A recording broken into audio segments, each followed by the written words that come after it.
The Mud Peddlers, a podcast where two nerdy ceramic artists share the behind the scenes of their worlds of clay. We're your hosts, Lindsey M Dillon. And I am Donte of Earth Nation. A quick intro before we start the episode. Today, Donte and I are talking about mental health. Because artists are people and people deal with mental health, it's a topic we knew we wanted to talk about at some point. But this episode is a bit of a happy accident. The last time Donte and I met up to record, as we sat and just caught up with each other, we decided to turn on the recorder and the topic of mental health came up.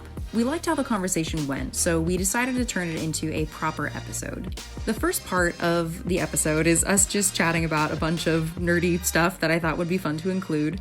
But if you want to skip ahead to the conversation more specifically about mental health, we begin that topic at about the 10-minute mark. Even though we don't explicitly talk about the connection between mental health and our art, we thought that sharing how we try to accept and navigate difficult and confusing emotions could be helpful during these crazy times. Just as a heads up, we do talk about a few rough topics, including depression, therapy, and the passing of a family member. We're sharing this as a way of normalizing talking about mental health, but if you're not in a space to want to hear about these topics today, we'll be returning with a more lighthearted episode next time. Okay, without any further delay, here's the Mud Peddlers. Apparently I found out that drinking milk while you're doing like voice stuff is apparently not good. Oh, So, drinking milk in general is not good, really. No, milk is amazing. No, what are you talking about? Fuck milk, dog. Oh my god, milk Look, I'm just saying I should probably adjust this real quick. Okay. It's on, by the way. Oh, okay. So we're starting out this conversation with milk. With milk. So, like, Not mega milk, though. I'm I'm lactose intolerant, but there's a reason I got strong bones. No, the thing I was talking about earlier is that I'm really proud because the game that I play in Destiny, you know how you play a game, like World of Warcraft or something, and they give you a special item for doing a special thing in a special amount of time. Yes. And it's a piece of swag. It's the way that other people who are familiar with the game can kind of go like, oh, that guy did the thing. Yeah. And it's really hard to do the thing. Destiny does this thing where they do that in-game, but if you go above and beyond, if you do like way more stuff than you're supposed to do, they give you a code, and the code you could put in online, and it gives you the ability to get an item from their store that only a certain amount of people in the world have. And I finally got one of the rings. Oh shit, dude. Yeah. Oh my god, what is You have to do Oh my god. every single raid with your team within like a 2 or 3 month span. Oh my god. Like every raid that ever existed in Destiny, so you have to do all of them. Holy shit. And then they go, cool, you can have this ring. This ring is handcrafted by a smith. Oh wow. Yeah, and we're only letting out like a certain amount in between a certain amount of time. And so like if you have one, you get to have it in real life. It's not on your character. Yeah. And I'm like, oh, I'm getting that so bad. And I just earned it like last night after a couple months. Wait, so you have to earn it to even get access to buy it, and then you still have to buy it, right? Yes. Okay, can I still have to ask buy how it. much it was? It was like $120. That's actually not bad for Yeah. like a handmade like ring. I don't even know what it's made out of. It's not nickel. They made a very good point to say it is not made of nickel because some people have nickel allergies. Oh yeah. And I've never experienced like allergies to like metals or earthen materials really. So I never got that. But when if you did, you could always give the nickel back. Oh shut it! You stop it! I'm sorry. I Stop it. couldn't. Anyway, I'm sorry. Go ahead. So people hate Nickelback so much. And I don't know. I think it's like a hive mentality. I mean, I like Nickelback. Like I like Nickelback, but I think the reason a lot of people hate them. I was talking about this last week. I was talking about this. Is that if Nickelback was a thing that we all liked for a little while during Spider-Man the first movie, when A Hero Can Save Us came out, when we were all like the cringe area of our teenage years. I love it. And so instead of attacking us attacking ourselves directly and going like, yeah, I was a cringy little bastard when I was a kid. We just go, oh, Nickelback sucked when I was, I think Cody, my part, well, for the listeners, Cody is my partner. Right.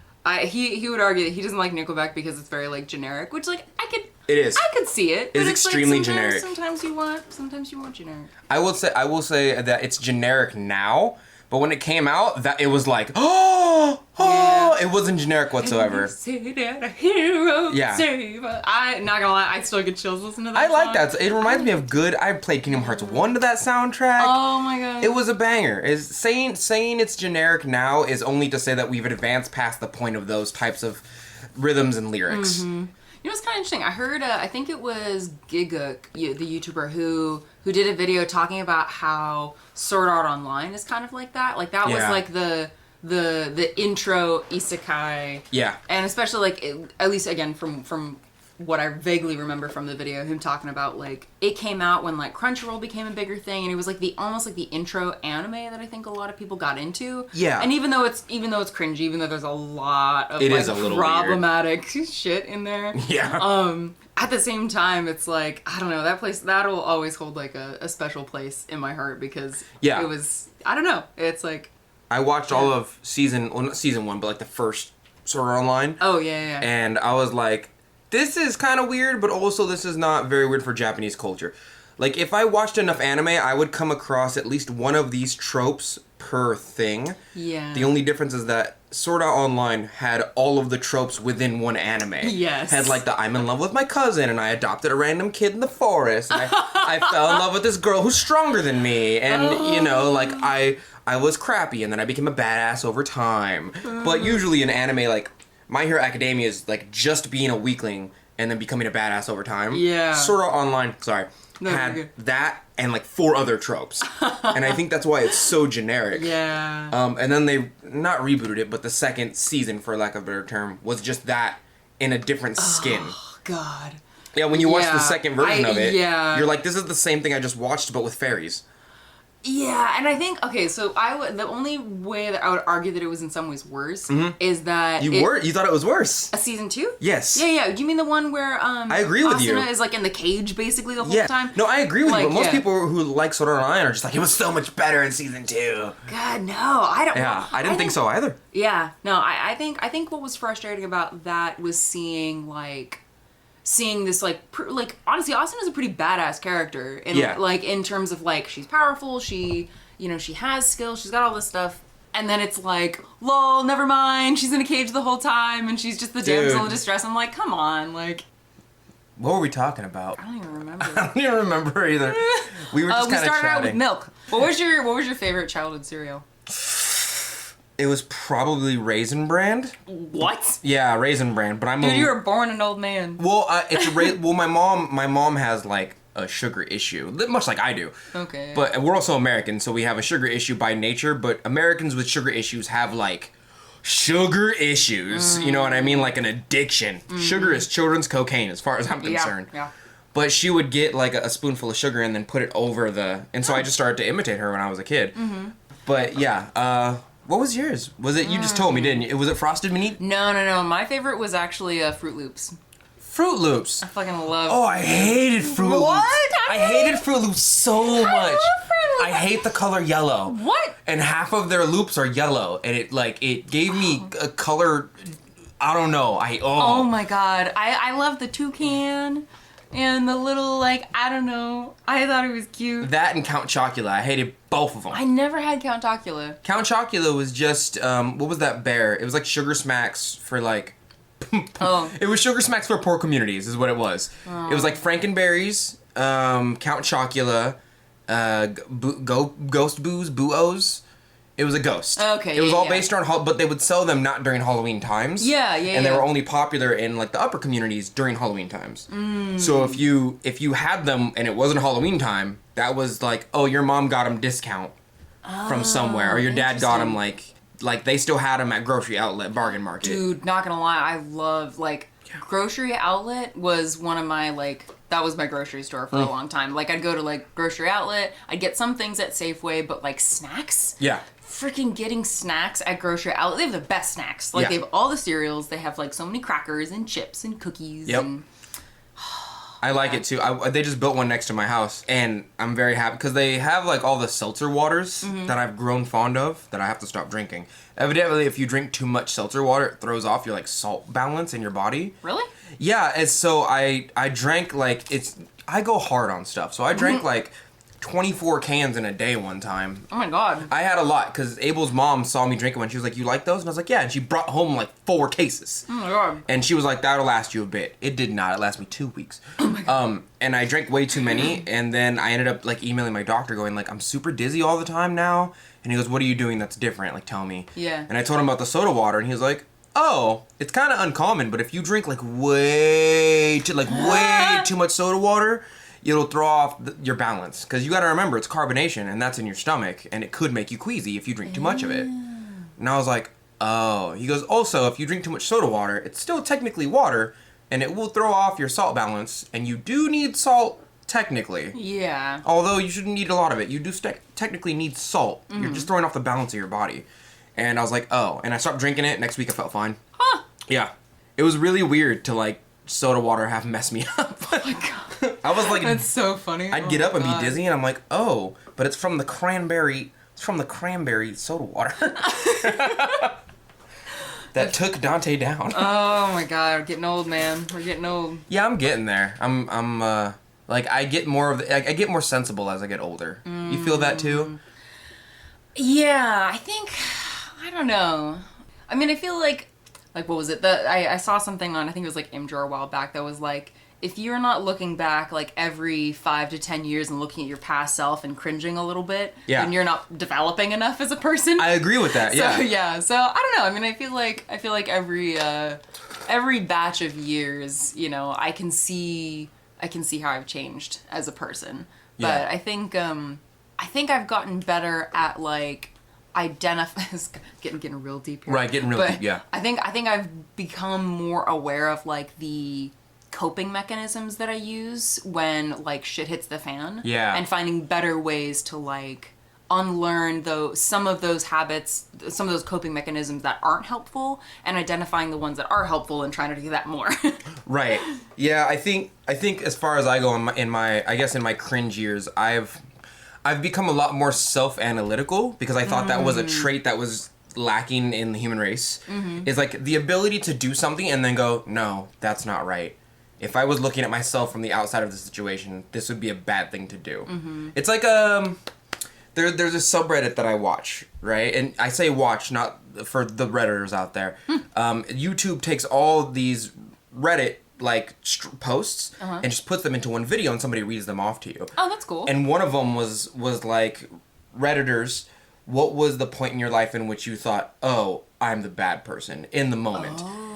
And I liked it a lot, because a lot of them were like, oh, you weren't trying to be bad. You weren't actively being like, I'm gonna be a dick right now. Yeah. You just did something that was unacceptable, but you'll realize it way later. Mm-hmm. My favorite one was somebody asked for a sample of every single flavor of yogurt in the store and then had no intention of like buying the yogurt. Right. But another lady came in and her child was like, Mommy, why don't we just get a sample like that person? And the mother audibly said, no, we don't do that. Oh. Like audibly told her child, like, no, we don't do what that person is doing. That's not a good thing to do. And it like snapped like, oh, I'm the bad guy. Oh, I'm the bad person. Like, it's me. Yeah. And I was like, yes, more of that. Wow. And not since then, but I've always had a thing like, I need to be able to look in the mirror and be like, these are the things I need to work on, and be practical about it. Mm-hmm. But because of that, I'm not very good at my emotional, like you were saying, like emotional development or emotional, like the things that how did you put it? Like, I think I framed it as like identifying coping mechanisms. Yeah, I'm not good at that. I'm not good at that. No. I'm horrible at that. I think this might be getting really deep, but yesterday I was editing the website, and I was watching Legend of Korra as well, and like I was typing, and as soon as I pushed enter, I looked up at the Korra episode ended, and I saw Korra crying, and I immediately started fucking crying. Immediately for like 5 seconds straight, I just started crying, and it wasn't like a baller cry. It wasn't like, but I had no idea why. Oh, I started crying. I looked up. I stopped for like 5 seconds, and I was like, hold it together. And then I just started crying again. Oh my God. And then after a good 10 seconds, I wiped my tears, which I was like, wow, I haven't done that I haven't cried in like 7 years. Holy shit, dude. And I wiped my tears, and then I looked up, and I was like, where did that come from? I don't know what that was from. It sure in the hell wasn't from Korra. Yeah. And then Abel came in and saw me. Yeah. And she was like, why are you crying? What's wrong? And I was like, I don't know. And I took out my phone. She goes, what are you doing? You just stop crying. I'm like, I'm Googling why people randomly cry. And she goes, that's not how you cope with crying. Oh, wow. And I was like, all right. And I just went about my day. Like, but that's the thing. I'm self-analytical enough to know what the problem is and how to fix it, but I'm not emotionally self-analytical enough to be like, what just happened here? Yeah. It's, well, you know, mean, the fact that you ask yourself that question, though, is like, I mean, some people don't even ask themselves that question. Most people don't. Yeah. Like, it's, I know I rant about this all the time, but it's like putting your grocery shopping cart away. Or not, or like littering. No one goes like, oh, am I an asshole for doing that? Is that... Yeah. Am I making more work for other people? Am I making the world a dirtier place by littering? And by... Is it me? Uh-huh. You know, like, nobody goes, like, everyone seems to think, like, no, it's not me, it's the world, it's everybody else. Yeah. Like, nothing's wrong with my behavior. So I make it a point to go, like, the first thing I think is, maybe it's me.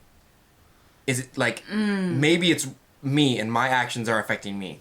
If it's not, then I can look outside of me, and I can start to address those things. But emotion-wise, I have, like, emotions are like, that's you. Yeah. Whatever you're feeling, that's you. Yeah. You ever have that? You ever, like, randomly... Oh my god, yes. I'm getting this reaction from a lot of... Everyone says, like, this is normal. And I'm like, I've never done this. Yeah, I think... Am I getting weak? No, man. Okay. I think I would... I mean, honestly, I think it's way... In some ways, it's easier to not face those emotions because... So easy to ignore them. Yeah, you just... Let's bottle that shit up. It's like, especially no, as a male, I'm expected Yeah. to, like, bundle it up. And so when I do it, people are like, oh, that's normal. Yeah, and it's like, that sucks that's what you guys are faced with because... Each gender has their own problems. Yeah. I would say females have more.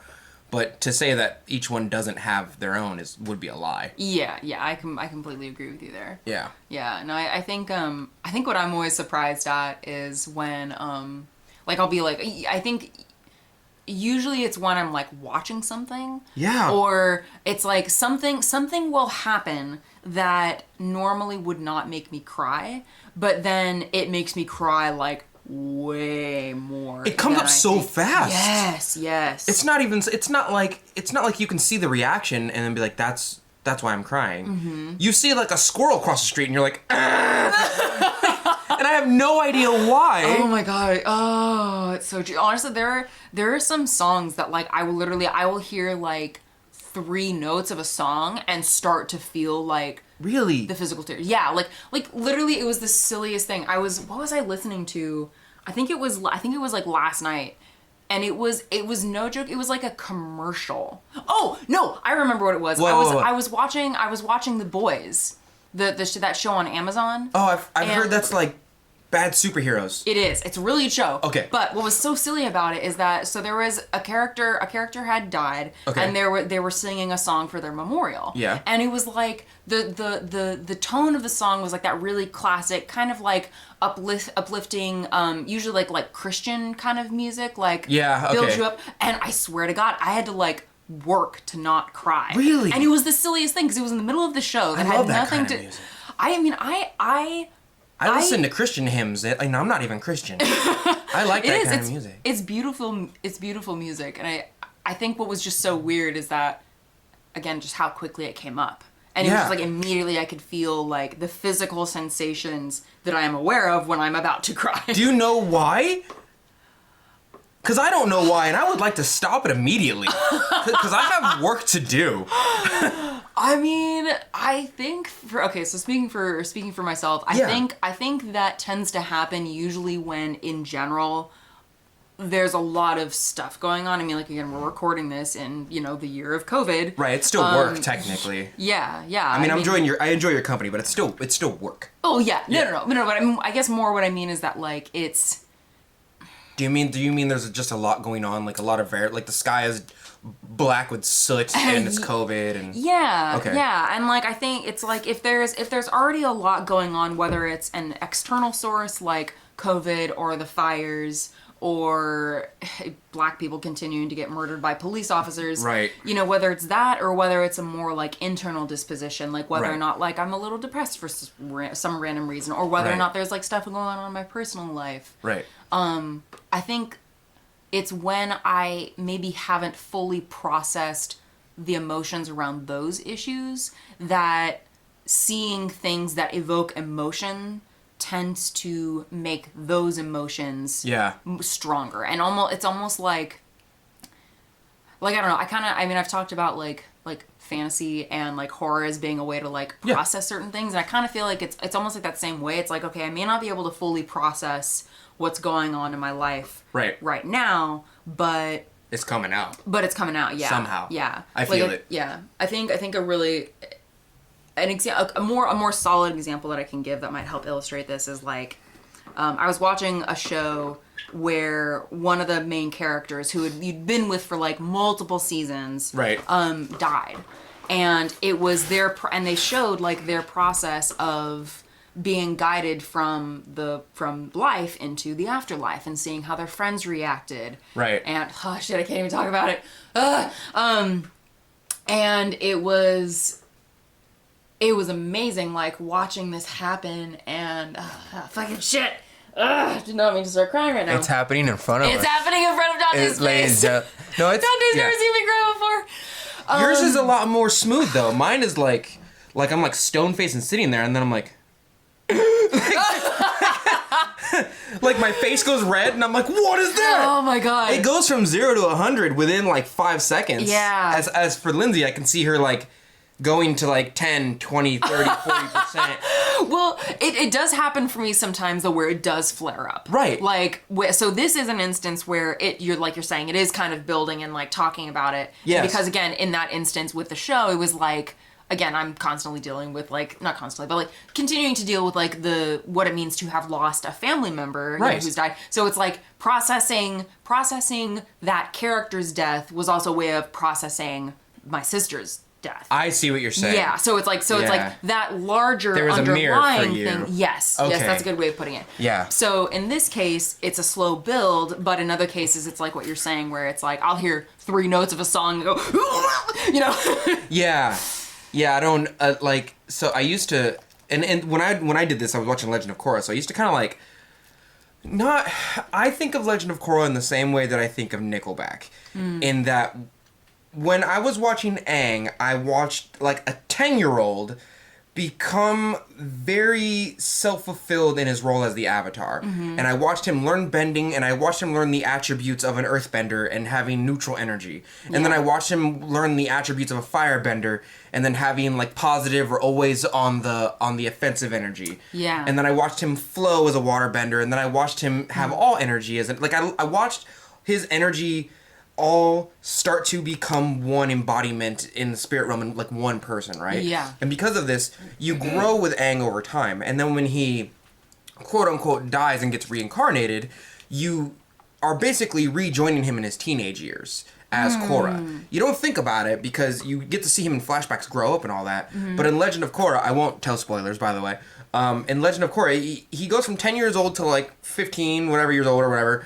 And then you join Korra, and she's like 16, 17. So you're growing with the character. Oh. If you were 10 and Aang was 10, and you kept watching the series, you would be probably the same age as Korra was. Yeah. You see what I'm saying? You would also be in your teen years. Kind of like with Harry Potter. Like a lot of people talk about like growing up with Harry Potter. Yeah, exactly. Yeah. And because of it, you get to see that we all know too well, that cringe side of your teenage years of like, I made bad decisions and I was rash and hormones controlled a lot of and like, of course I dated multiple people in my friend circle like Korra did, you know? Oh my gosh, yeah. And I think that's why people in the same light as Nickelback didn't like Korra as much as Aang, because Aang, you got to see a baby become like a young teen, but in the young teen years, you're just like, yeah, I hate this. Like, this is cringe. I don't like this. And it's yeah, no, I mean, to go back to the crying thing, it's...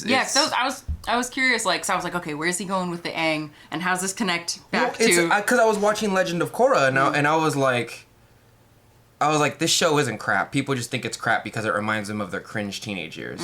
But I noticed that I cried after she cried. She said, I'm scared and I don't know why. And then I busted up into tears. And going back to the analytical thing, the analytical part of my brain was like, that was an action versus reaction logical loop. Either what she said triggered me, and I don't know why, or, you know what I mean? Like, there's something there that I can't analyze too well, but at least I can analyze it to the point where I'm like, that was the moment in which it got triggered. What about that one thing? Yeah. And so from that point on, I'm like, Avatar's great. I love Korra. Oh my gosh. She did the thing that art is supposed to do, which is partially to make you elicit emotions you didn't know you had inside of you. Yeah. And that's, you know, that's one of the jobs of art in my mind. Yeah. It was just weird. It was just like, it was so weird that I Googled, why do people randomly cry afterwards? What did Google say? Well, to go back to what you were saying earlier, I'm trying to bundle it all up because I have such a long trail going. Yeah. But you were talking about just so many different variables in life going on. The final reason that Google gave me was, by the way, Google in my mind's a girl. I don't know why. She said it might be repressed emotion and a dangerous sign that something needs to be addressed. So usually people cry whenever they're in distress or as an outlet. Yeah. But the final reason she gave was like, something needs to be addressed inside of you, and crying is a signifier of that. And that was like, oh, okay, so I've either been repressing something or something needs to be addressed inside of me, and that was the trigger. Yeah. You see what I'm saying? Yeah, I hear you. And it was weird to like hear Google verify the trigger. Yeah. But it didn't really help because I was like, well, how do I get rid of that? Therapy. That was Abel's was like, therapy, and I was like, I'm not going to it. It's probably just a cultural thing, but in my mind I'm like, I'm not going to a therapist. Yeah. I can't. I don't know why. Honestly, I should. I'm not going to. Well, I mean, okay, so here's the thing. I feel like okay, it is really hard to go to therapy, especially if you've never done it before. And like, honestly, even like with my family, it's like they were all really supportive. Yeah. But even then, it's like, because there is, even though mental health has become a lot more like acceptable to talk about. Very, yeah. In a lot of ways, it's still like that next. There is still a lot of pressure about you know, what does it mean to like see a therapist, and it's hard because it's like, I mean, I've been in therapy on and off for, however many, like 10 years or something like that. Yeah. And it's hard because it's kind of like, at least in my experience, like you're walking into this knowing that you're going to be digging some shit up, and that's scary. Yeah. Like, and I don't want to do that. Yeah. And if admitting it is the first step, seeing a therapist, I guess, would be the second, because then you have to then address it. Yeah. And like, I don't want to do the first step even, man. Like, I think the thing that's nice. I got shit to do. But dude, it's so worth it. Like, I don't know. Like, it's hard. I believe you, because like you've been further in the therapy sessions than I have, I imagine. I had a therapist for a little while and I didn't like it, so I stopped. I mean, a lot of it is finding like a good therapist too. Like, I was blessed to find an amazing. Are there therapist. bad ones out there? There has to be, huh? Well, there's a scale for everything. Yeah. I mean, I'm sure there's like bad, but I think it's more about like what style of therapy and what style of therapist you like. Because the one that I've seen does a really nice balance of like when I was seeing her more consistently when I was in school, and I was seeing her like basically every week. Some weeks would be like, okay, like, I mean, she wouldn't tell me ahead of time, but she would kind of like plan, because I would see it in the sessions. Right. All right, this is kind of a hard work week. Like, this is where we're gonna start digging. We're gonna dig some shit up. We're gonna process some shit. Would she tell you like this is gonna be a more difficult, like this is gonna be like a hard session? No. She wouldn't tell me that ahead of time, but I could feel it in the way that the session went. I see. Then like the next session would be a little bit easier. She would ask me about, what went well in my week, and she would focus more on that. So it's like she kind of guided me in a way where she helped me avoid getting exhausted. And that really helped. And also she did a nice balance between deep digging and like, how do I say? It kind of sounds to me like she was trying to not mentally exhaust you or emotionally exhaust you. Yes. Like, today's gonna be a hard day, and you were saying how you could kind of see that in her patterns. Yeah. Like, she would never tell me like beforehand, like, okay, Lindsay, today's gonna be a hard day. But I think I remember one time when it had been kind of an easier day, I was like, today was kind of a nice day, and she was like, yeah, I wanted to kind of ease up on you a little bit. She planned it. She said, yeah, something like that. Okay. Yeah. So I think it's like what is it? My I have another friend, who has gone to therapy at various points in time, and they were like, yeah, you kind of like, when you're looking for a therapist, you kind of gotta like go on therapist dates. That's weird. And yeah, but it's true because it's like I saw like another therapist when I was in school and I hadn't reconnected with the one who I was just talking about. Yes. And I got help from her sessions, but the chemistry wasn't quite the same. I feel it. Yeah. That makes sense. Yeah. So it's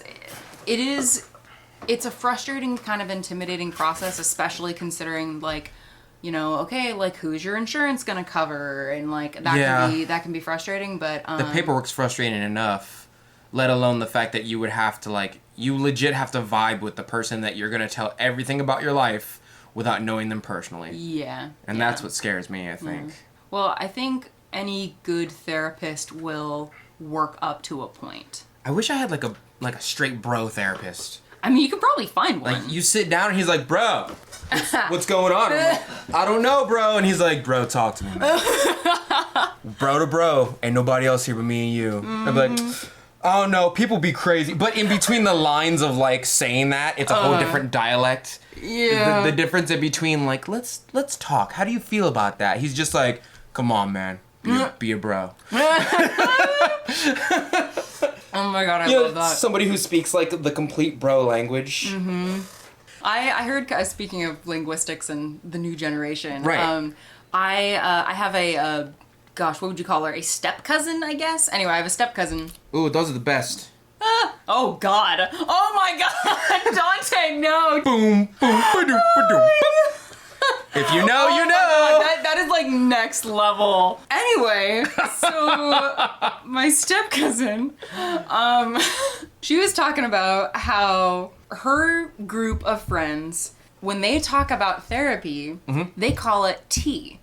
And so when they've had a really like intense session, they're like, they go to their friends and they're like, yeah, I had some real hot tea today. Yeah. And I'm like, that's brilliant. It is. You know, you were saying earlier, like, this was the mental health episode that we should have done. We've literally been trying to record this kind of episode we've tried it like twice, like, because we had our first conversation and then the battery died. Yeah. And then we had a second conversation, but both of us were like, nah, it's like, it's not wrong. quite. It did. It was like, we couldn't, but this has been a good conversation. This feels better, and I think it's probably because I slept and the sky is blue for once. Yeah, The sky is no longer like the Matrix reloaded black. Oh my god. Anything else you want to talk about in terms of mental health? my bro, What's vibing, bro? Oh my god. Yeah, this was a good episode. Like I feel like the vibe was on.